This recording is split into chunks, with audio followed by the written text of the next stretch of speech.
teman-teman, sebelum teman-teman tampil ya, teman-teman perlu untuk mengetahui siapa orang-orang yang akan mendengar teman-teman berbicara. Jadi teman-teman tidak asal-asalan ya, teman-teman tidak asal-asalan untuk tampil, tapi teman-teman harus mempersiapkan diri.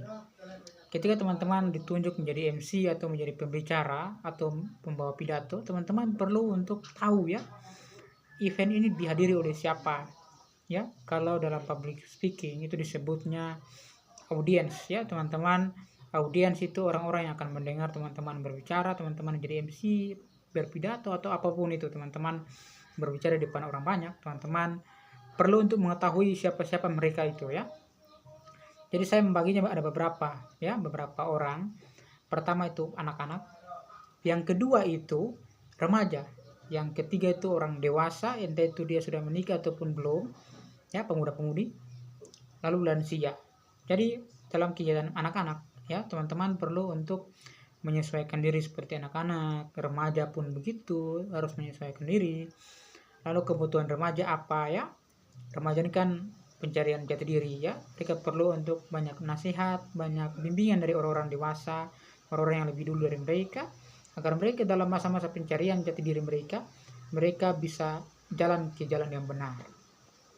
Orang dewasa, ada orang tua, pemuda ya. Jadi dalam masa-masa teman-teman memimpin di orang tua, kegiatan orang tua atau pemuda itu, teman-teman perlu untuk santun ya, sopan, itu penting ya.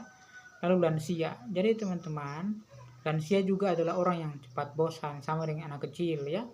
Jadi lansia itu tidak perlu banyak bicara, tidak perlu kita ceritakan pengalaman panjang lebar, karena mereka lansia ini lebih berpengalaman daripada kita, sehingga teman-teman harus menyesuaikan diri.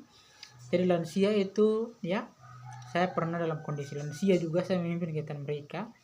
Lansia itu tidak perlu banyak bicara, tapi perlu untuk membantu mereka ya. Kita bantu mereka, misalnya kegiatannya adalah kegiatan melipat kertas menjadi pesawat misalnya, atau melipat kertas menjadi bunga. Itu kita bantu sama-sama dengan mereka.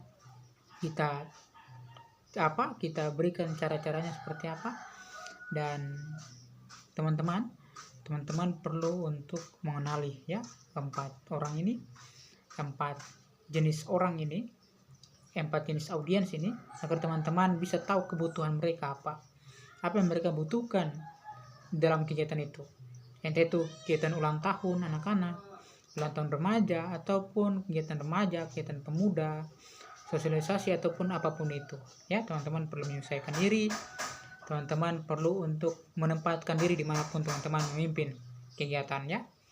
Dan teman-teman ada dalam kondisi formal, semi formal ataupun non formal ya. Formal ini teman-teman harus rapi, harus pakaiannya harus rapi formal ya, harus santun.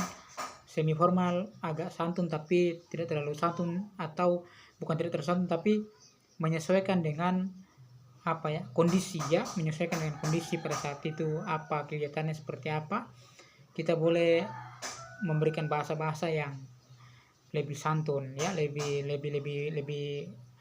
agak formal begitu ya.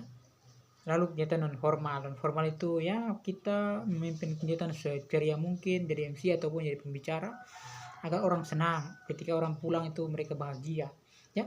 Teman-teman perlu untuk mengetahui itu audiens, orang yang mendengar teman-teman berbicara. Semoga membantu.